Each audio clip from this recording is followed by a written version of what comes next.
നമസ്കാരം. നമസ്തേ. Iran America യുദ്ധം നമുക്കറിയാം, വലിയ തരത്തിലുള്ള പ്രശ്നത്തിലോട്ട് പോകുന്നു. ഒരു മൂന്നാം ലോക മഹായുദ്ധത്തിലോട്ട് ഒരേ കാര്യങ്ങളെല്ലാം എത്തിച്ചേരുമോ എന്ന തരത്തിലുള്ള വലിയ തരത്തിലുള്ള ആശങ്ക ലോകമെമ്പാടും ഉണ്ടായിരുന്നു. അപ്പം അതിനിടയിൽ വലിയ തരത്തിലുള്ള എന്താ പറയുക, പാകിസ്ഥാൻ്റെയും മറ്റ് പല രാജ്യങ്ങളുടെയും, ഖത്തർ അടക്കമുള്ള പല രാജ്യങ്ങളുടെയും മധ്യസ്ഥ ഒരു പരിധി വരെ ഇതെല്ലാം അവസാനിച്ചു എന്ന് എല്ലാവരും വിചാരിച്ചായിരുന്നു. അതിൻ്റെ ഭാഗമായിട്ട് വിർച്വലായിട്ട് അവർ കരാർ ഒപ്പിടുന്നു, എല്ലാം യുദ്ധം അവസാനിച്ചു എന്ന് വെച്ചെടുത്തുനിന്ന് വീണ്ടും ആദ്യം എങ്ങനെയായിരുന്നു അതിൻ്റെ പത്തിരട്ടിയോളം അതിശക്തമായി വീണ്ടും യുദ്ധം പുനരാരംഭിച്ചു എന്നുള്ള കാര്യം വരുന്നുണ്ട്. പക്ഷേ ഇപ്രാവശ്യം നോക്കുമ്പം ഇറാനും തന്നെ വിട്ടുകൊടുക്കുന്നില്ല. അതിശക്തമായി അമേരിക്കയുടെ പല ബേസുകളും തകർത്ത് തരിപ്പണമാക്കി എന്നുള്ള പലതരത്തിലുള്ള ന്യൂസുകളും ഇറാൻ്റെ ഔദ്യോഗിക മാധ്യമങ്ങൾ പുറത്തുവിടുന്നുണ്ട്. തിരിച്ച് അമേരിക്കയും ഇത്തരത്തിലുള്ള പല കാര്യങ്ങളും പുറത്തു വെക്കുന്നുണ്ട്, പറയുന്നുണ്ട്. ഇങ്ങനെല്ലാം നോക്കുമ്പം ഇറാൻ ചെയ്യുന്ന മറ്റൊരു കാര്യം എന്ന് പറഞ്ഞു കഴിഞ്ഞാൽ സൗദിക്കെതിരെയുള്ള ആക്രമണം ഒഴിവാക്കി എന്നുള്ള തരത്തിലുള്ള വാർത്തകൾ വരുന്നുണ്ട്. സൗദി ഒഴികെ ബാക്കിയെല്ലാം ഈ മധ്യസ്ഥതയ്ക്ക് കൂട്ടുനിന്ന് അല്ലെങ്കിൽ മധ്യസ്ഥതയ്ക്ക് ചുക്കാൻ പിടിച്ച ഖത്തറിനടക്കം ടാർഗറ്റ് ചെയ്തുകൊണ്ട് ഇറാൻ ശക്തമായ തിരിച്ചടി നൽകുന്നു എന്നുള്ള വാർത്ത വരുന്നുണ്ട്. അപ്പം എന്തിനായിരിക്കാം ഇങ്ങനെ ഇത്തരത്തിൽ കരാർ പോകില്ല എന്നുണ്ടെങ്കിൽ ട്രംപ് ഈ പറഞ്ഞ പോലെ കരാറുമായി മുമ്പോട്ട് വന്നത്, കരാറിൽ ഒപ്പിടാൻ തയ്യാറായതൊക്കെ? ഇറാൻ ഒരു ഭാഗത്തും അമേരിക്കയും ഇസ്രായേലും മറുഭാഗത്തുമായിട്ട് ഉണ്ടായിരുന്ന ആ യുദ്ധം, ഇപ്പൊ ആ യുദ്ധം തുടങ്ങിയിട്ട് ഏതാണ്ട് 140 ദിവസമായി എന്നാണ് കണക്കാക്കപ്പെടുന്നത്. ആദ്യത്തെ 40 ദിവസം ഹൈ ഇന്റൻസിറ്റി വാറായിരുന്നു. അതായത് രാപകൽ ബോംബിങ്ങും അതുപോലെ കപ്പലുകൾക്ക് നേരെയുള്ള ആക്രമണവും ആ രീതിയിലുള്ള യുദ്ധമായിരുന്നു. പിന്നീട് ആ യുദ്ധം കുറച്ചുകൂടി കൃത്യമായ ടാർഗറ്റുകൾക്ക് നേരെയുള്ള ഒരു യുദ്ധമാണ്. ഇപ്പോ അവിടെ സമാധാന കരാർ ഒപ്പിട്ടതിന് ശേഷം വീണ്ടും യുദ്ധം ആരംഭിച്ചിരിക്കുകയാണ്. അപ്പോ നമുക്ക് ഇത് മനസ്സിലാകുന്നില്ല, ഇതെന്താണ് യഥാർത്ഥത്തിൽ ഇറാനിൽ സംഭവിക്കുന്നത്. അമേരിക്ക പറയുന്നത്, അമേരിക്കയിലെ ഒരു വിഭാഗം നിരീക്ഷകർ, ഞാനിപ്പോ അമേരിക്ക എന്ന് പോലും നമുക്ക് പറയാൻ പറ്റില്ല, അമേരിക്കയിലെ ഒരു വിഭാഗം നയതന്ത്ര നിരീക്ഷകര് അല്ലെങ്കിൽ നയതന്ത്ര മേഖലയിലെ ഉദ്യോഗസ്ഥര്, അതുപോലെ സൈനിക ഉദ്യോഗസ്ഥര്, ഇവരൊക്കെ പറയുന്നത് ഇറാനിലെ തീവ്ര വിഭാഗം കരാറിനെ അട്ടിമറിച്ചു എന്നുള്ളതാണ്.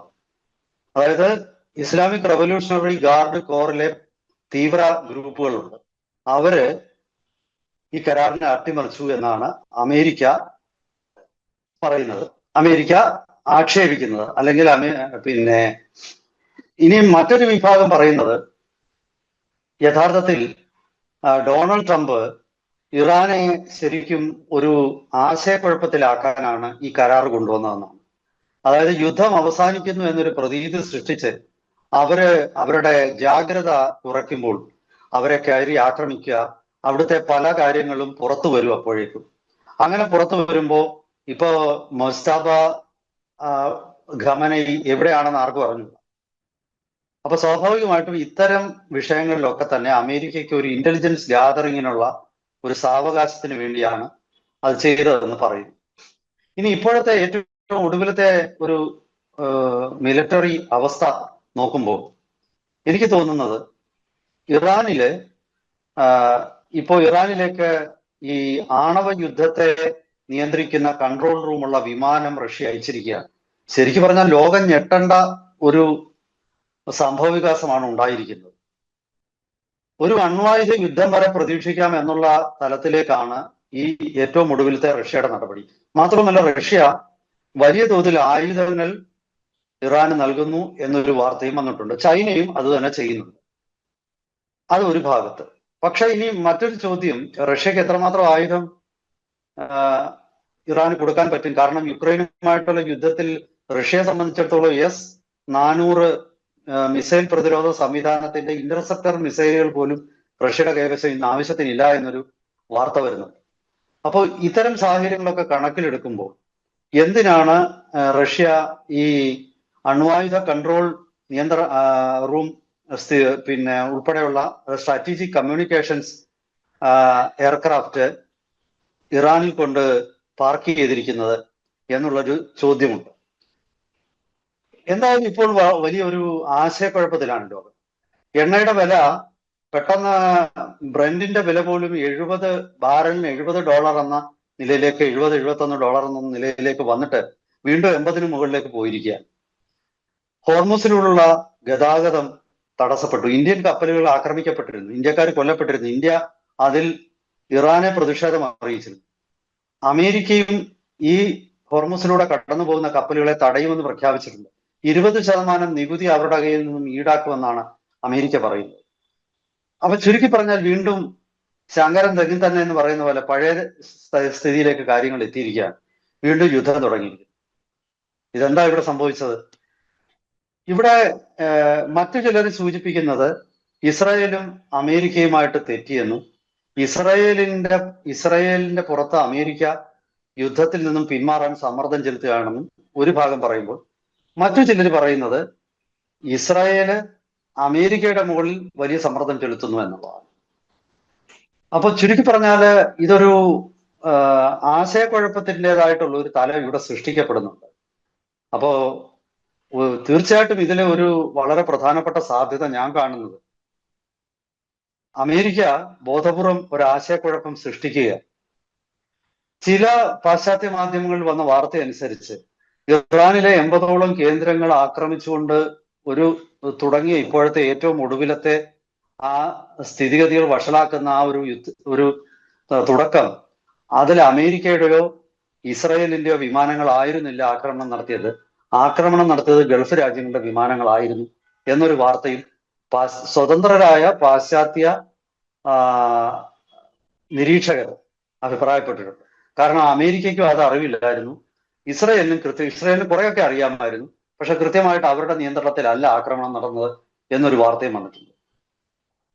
ഇതിലൊക്കെ ഒളിഞ്ഞു കിടക്കുന്നത് ഒരു ബോധപൂർവമായിട്ട് ഈ യുദ്ധം അവസാനിപ്പിക്കരുത്, അല്ലെങ്കിൽ ഈ യുദ്ധത്തിൽ ഒരു റിസൾട്ട് ഉണ്ടാകണമെന്ന് ആഗ്രഹിക്കുന്ന ഒരു ഗ്രൂപ്പ് ഇപ്പോൾ ശക്തമായിരിക്കുന്നു എന്നുള്ളതാണ്. അപ്പൊ അവരെ സംബന്ധിച്ചിടത്തോളം ഇറാൻ അമേരിക്ക യുദ്ധം തൽക്കാലം നിലനിൽക്കേണ്ടത് അവരുടെയും കൂടെ ആവശ്യമാണ്. ചിലർ പറയുന്നു അമേരിക്കയിലെ ഡീപ് സ്റ്റേറ്റിനെ സംബന്ധിച്ചിടത്തോളം യുദ്ധത്തിന് ലോകത്തെ സാമ്പത്തിക പ്രതിസന്ധിയിലേക്ക് തള്ളിവിടാനായിട്ട് അമേരിക്കയിലെ ഡീപ് സ്റ്റേറ്റ് ആഗ്രഹിക്കുന്നു എന്നുള്ളതാണ്. അതായത് എണ്ണവില വളരെ കുറഞ്ഞു കഴിഞ്ഞാൽ അമേരിക്കൻ എണ്ണ കമ്പനികൾക്ക് പിന്നീട് പിടിച്ചു നിൽക്കാൻ പറ്റാതെ, അമേരിക്കയുടെ ഷെയിൽ ഓയിൽ ഫ്രാക്കിംഗ് ഇൻഡസ്ട്രിക്ക് അത് കാരണം വലിയ തിരിച്ചടികളുണ്ടാകും. ഫ്രാക്കിംഗ് ഇൻഡസ്ട്രിയെ സംബന്ധിച്ചിടത്തോളം ഏറ്റവും അത്യാവശ്യം അവർക്ക് എണ്ണവില ബാരലിന് $80 മുകളിലായിട്ട് എപ്പോഴും നിലനിൽക്കണം. എങ്കിലേ അമേരിക്കയിലെ ഷെയിൽ ഓയിലിന്റെ നിർമ്മാതാക്കളായ ഫ്രാക്കിംഗ് എന്ന് പറയുന്ന ഒരു ടെക്നോളജിയുടെ പേരാണ്. ആ ഫ്രാക്കിംഗ് ടെക്നോളജി ഉപയോഗിക്കുന്ന അമേരിക്കൻ സ്ഥാപനങ്ങൾക്ക്, അമേരിക്കയിലെ എണ്ണ ഉൽപാദകർക്ക് ഈ എണ്ണവില താഴോട്ട് പോകുന്നത് ഒരിക്കലും അവർക്ക് പിടിച്ചു നിൽക്കാൻ പറ്റില്ല എന്നുള്ളതാണ്. അപ്പൊ അമേരിക്കയ്ക്ക് ഇപ്പോൾ വലിയ സാമ്പത്തിക പ്രതിസന്ധി ഇല്ലെങ്കിലും അമേരിക്ക ഇക്കോണമി ഇപ്പോൾ നല്ല രീതിയിൽ നിൽക്കുക. അതായത് അവിടെ വിലക്കയറ്റം നിയന്ത്രണ വിധേയമാണ്, ഡോളർ ശക്തമായ രീതിയിൽ നിൽക്കുകയാണ്. അപ്പോൾ സ്വാഭാവികമായിട്ടും അമേരിക്കയെ സംബന്ധിച്ചിടത്തോളം ഇപ്പോഴത്തെ ഒരു രീതിയിലെ സമ്പദ്ഘടന നിൽക്കുന്നത് നല്ലതാണ്. അപ്പോൾ ഇത് എണ്ണവില കുതിച്ചുയർന്നാൽ അമേരിക്കയ്ക്ക് ഒന്നും സംഭവിക്കില്ല. അമേരിക്ക ഉൽപാദക രാഷ്ട്രം. ആ എണ്ണ താഴോട്ട് പോയി കഴിഞ്ഞാൽ ചൈനയ്ക്കും ഇന്ത്യക്കും ആയിരിക്കും പ്രയോജനം, അതുപോലെ ലോകത്തിലെ മറ്റു പല രാജ്യങ്ങൾക്കും. അങ്ങനെ താഴോട്ട് പോകേണ്ട കാര്യമില്ല. അത് പിടിച്ചു നിർത്താൻ വേണ്ടിയിട്ടാണ് ഈ യുദ്ധം വീണ്ടും പുനരാരംഭിച്ചത് എന്നൊരു വാദഗതിയുണ്ട്. എന്തായാലും ശരി, അമേരിക്കയെ സംബന്ധിച്ചിടത്തോളം അമേരിക്കൻ സമ്പദ്ഘടന കൃത്യമായിട്ട് നിലനിർത്തുക എന്നുള്ളത് ട്രംപ് പലപ്പോഴും ഈ യുദ്ധത്തിലെ ട്രംപ് അനാവശ്യമായ പ്രസ്താവനകൾ നടത്തിയത് സ്റ്റോക്ക് മാർക്കറ്റിനെ സ്വാധീനിക്കാനൊക്കെ ആയിരുന്നു എന്നുള്ളത് ഇപ്പോ പുറത്തു വന്നിട്ടുണ്ട്. ട്രംപ് തന്നെ അത് സമ്മതിച്ചിട്ടുണ്ട്. അപ്പൊ സ്വാഭാവികമായിട്ടും സാമ്പത്തിക താല്പര്യങ്ങള് യുദ്ധം പുനരാരംഭിച്ചതിൽ ഒരു പ്രധാന പങ്ക് വഹിച്ചു എന്ന് നമ്മൾ ചിന്തിക്കുന്നതിൽ തെറ്റില്ല. വേറൊരു തരത്തിൽ പറഞ്ഞാൽ ഗൾഫിനും അത് ഗുണകരമാണ്. കാരണം എണ്ണയുടെ വില ഒരുപക്ഷെ ലോകത്തിന്റെ ചരിത്രത്തിൽ അവസാനമായിരിക്കും ഇപ്പോൾ ഇങ്ങനെ നിൽക്കുന്നത്.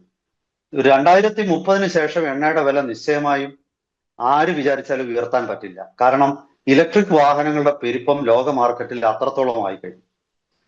ഓൾട്ടർനേറ്റീവ് എനർജി പല രാജ്യങ്ങളിലും വളരെ മുന്നേറി. ഇപ്പൊ സോളാർ എനർജിയുടെ കാര്യം തന്നെ എടുക്കുക. ഇന്ത്യയിലെ സോളാർ എനർജിയുടെ ഉത്പാദനം എത്രയോ വർദ്ധിച്ചു കഴിഞ്ഞിരിക്കുന്നു. അത് ചൈനയൊക്കെ ആണെങ്കിൽ അത് വലിയ രീതിയിൽ വർദ്ധിച്ചു. പിന്നെ ആണവോർജത്തിലേക്ക് ഇന്ത്യ തിരിയുന്നു. ഇന്ത്യ 100 ഗിഗാവാട്ടിന്റെ ആണവോർജം 2047 100 ഗിഗാവാട്ടിന്റെ ആണവോർജം ഉൽപ്പാദിപ്പിക്കാനാണ് ഇന്ത്യ പദ്ധതി. 1 ഗിഗാവാട്ട് എന്ന് പറയുന്നത് 1000 മെഗാവാട്ട്. അപ്പൊ തന്നെ നമുക്ക് അതിന്റെ ആ ഒരു വലിപ്പം നമുക്ക് ആലോചിച്ച് നോക്കാം. ഇപ്പം ഈ കൽപ്പാക്കത്തിലെയൊക്കെ ഒരു ആണവ നിലയം ഉൽപ്പാദിപ്പിക്കാൻ പോകുന്നത് 6000 മെഗാവാട്ട് വൈദ്യുതി. നമ്മുടെ ഇടുക്കി ജലവൈദ്യുത പദ്ധതി കേരളത്തിലെ ഏറ്റവും വലിയ പദ്ധതിയായിരിക്കും. അതൊക്കെ ഒരു 1000 മെഗാവാട്ടിന് അടുത്തൊക്കെ വരുള്ളൂ. അപ്പൊ ചുരുക്കി പറഞ്ഞാല് ഈ ലോകം ഫോസിൽ ഫ്യൂവൽ ബേസ്ഡ് ആയിട്ടുള്ള എനർജിയിൽ നിന്നും പുറത്തേക്ക് പോവാം.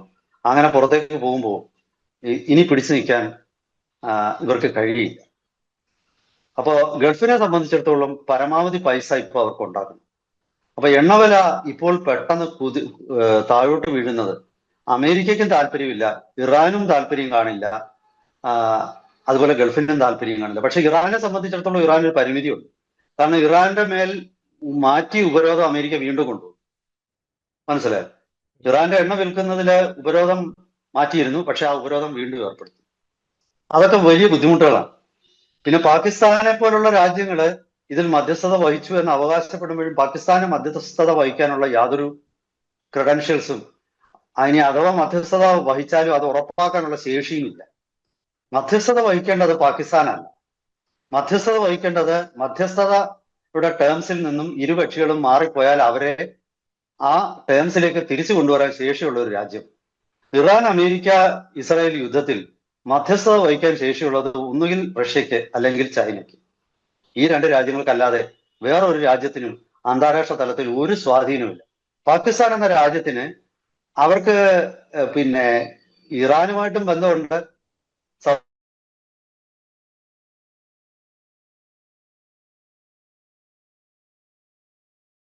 എന്ന് പറയുമ്പോൾ അവരുടെ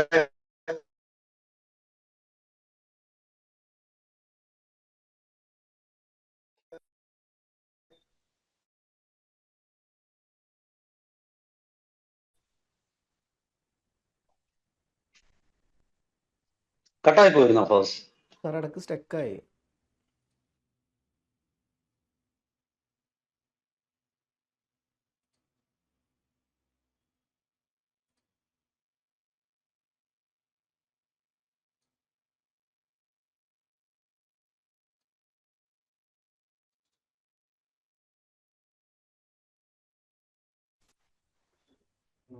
ഇപ്പൊ ഓക്കെ. കട്ടായി പോയിരുന്നു.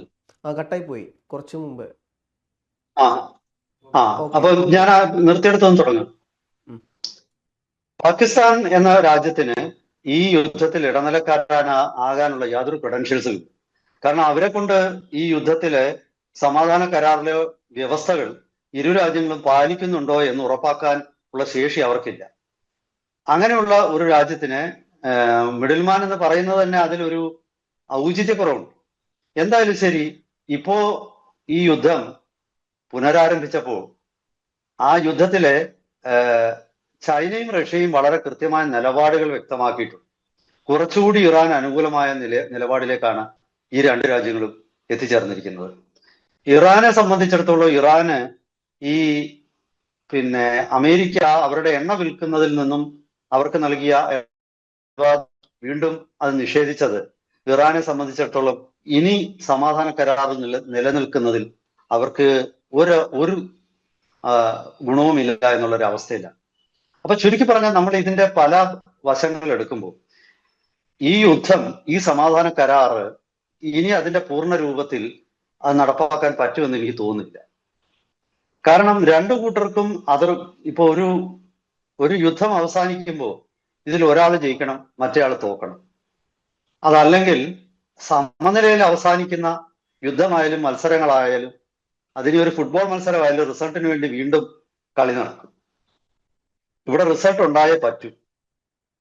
അക്കാര്യത്തില് എന്റെ വിലയിരുത്തലിൽ ഇവിടെ ഒരു ഇറാനും അമേരിക്ക ഇസ്രായേൽ സഖ്യത്തിനും ഇടയിൽ സമാധാനം ഉണ്ടായെങ്കിൽ യുദ്ധത്തില് ഒരു റിസൾട്ട് ഉണ്ടാകും. ആ റിസൾട്ട് ഉണ്ടാകുമോ, എന്തായിരിക്കാം അങ്ങനെ ഒരു റിസൾട്ട് ഉണ്ടായാൽ അതിന്റെ പ്രത്യാഘാതം, അതൊക്കെ ഗൗരവമേറിയ നമുക്ക് പ്രവചിക്കാൻ പറ്റാത്ത ഒരു ജിയോ പൊളിറ്റിക്കൽ സിറ്റുവേഷൻ ആണ് ഇപ്പോ മിഡിൽ ഈസ്റ്റിൽ നിലനിൽക്കുന്നതെന്ന് എനിക്ക് തോന്നുന്നു. കാരണം ഇപ്പൊ സൗദിയെ ആക്രമിച്ചില്ല എന്ന് പറയുമ്പോൾ സൗദിയും UAE അടങ്ങുന്ന മറ്റ് ഗൾഫ് രാജ്യങ്ങളുമായിട്ട് അഭിപ്രായ വ്യത്യാസത്തിലേക്ക് കാര്യങ്ങൾ പല മേഖലകളിലും നീങ്ങി കഴിഞ്ഞിട്ടുണ്ട്. ഇപ്പോൾ തന്നെ. ആ ആ അതുപോലെ UAE ഇപ്പോൾ ഏതാണ്ട് പൂർണ്ണ രൂപത്തിൽ ഇസ്രായേലുമായിട്ട് സഖ്യത്തിൽ എത്തിക്കഴിഞ്ഞു. പിന്നെ അയൺ ഡോം അവര് ഇസ്രായേലിന്റെ അയൺ ഡോം എന്ന ഡ്രോൺ ചെറിയ മിസൈൽ റോക്കറ്റ് പ്രതിരോധ സംവിധാനം അത് വാങ്ങാനുള്ള താല്പര്യം അവർ പ്രകടിപ്പിച്ചു. അമേരിക്കൻ ആയുധങ്ങളിൽ നിന്നും പതുക്കെ UAE മാറി തുടങ്ങിയിരിക്കുന്നു. അപ്പം സ്ഥിതിഗതികള് ഈ മിഡിൽ ഈസ്റ്റിൽ ഇതുവരെ നിലനിന്നിരുന്ന ഒരു ശാക്തിക ഇക്വിലിബ്രിയം അത് പൂർണ്ണമായിട്ടും ആ ഒരു ഇക്വിലിബ്രിയം തകർന്നിരിക്കുന്നു എന്നാണ് എനിക്ക് തോന്നുന്നത്. ഇനി അവിടെ പുതിയ കക്ഷികൾ, പുതിയ സഖ്യങ്ങൾ രൂപപ്പെടും. റഷ്യക്കും ചൈനയ്ക്കും കൂടുതൽ മിഡിൽ ഈസ്റ്റിൽ അവരുടെ സ്വാധീനം വരും. ഇന്ത്യയെ പോലുള്ള രാജ്യങ്ങൾക്ക് വീണ്ടും അവിടെ ഒരുപാട് പിന്നെ എന്താണ് ഓപ്പണിങ്സ്, പുതിയ ബന്ധങ്ങൾ ഉണ്ടാക്കാനുള്ള സാഹചര്യം. UAE പോലുള്ള രാജ്യങ്ങള് ഇന്ത്യയുടെ ആയുധങ്ങൾ വാങ്ങാൻ തയ്യാറായിരിക്കുകയാണ്. ഇത് അമേരിക്ക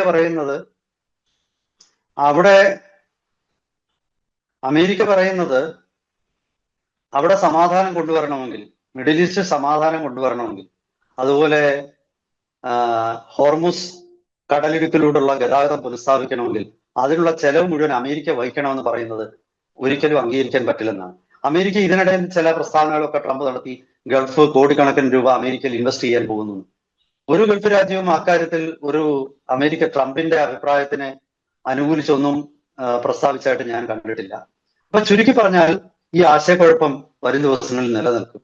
ഞാൻ ചിന്തിക്കുന്നത് മിഡിൽ ഈസ്റ്റിന്റെ ഒരു ശാക്തിക ഇക്വിലിബ്രിയം പൊളിച്ചെഴുതപ്പെടും, ഒന്നാമത്തേത്. രണ്ടാമത്തേത്, ഈ യുദ്ധത്തിൽ നിർണായകമായ എന്തെങ്കിലും സമാധാന നീക്കങ്ങൾ ഉണ്ടാവണമെങ്കിൽ യുദ്ധത്തിന്റെ ഒരു റിസൾട്ടിലേക്ക് കാര്യങ്ങൾ എത്തണം. ഹോർമുസ് അടച്ചിട്ടുകൊണ്ടുള്ള ഒരു സൊല്യൂഷനും ഭാവിയിൽ നിലനിൽക്കില്ല. കാരണം അത് ഗൾഫിന്റെ താല്പര്യങ്ങൾക്കും വിരുദ്ധമാണ്. GCC രാജ്യങ്ങൾക്ക് ഒരിക്കലും, സൗദിക്ക് പോലും ഹോർമുസ് അടച്ചിടുക എന്നുള്ളത് സൗദിയുടെ താല്പര്യത്തിനും എതിരാണ്. അപ്പൊ അവരത് അട്ടിമറിക്കും. ഇസ്രായേലിനെ സംബന്ധിച്ചിടത്തോളം ഇറാൻ ശക്തമായി നിലനിൽക്കുന്ന ഒരു ഭാവി കാലം അവരും അംഗീകരിക്കില്ല.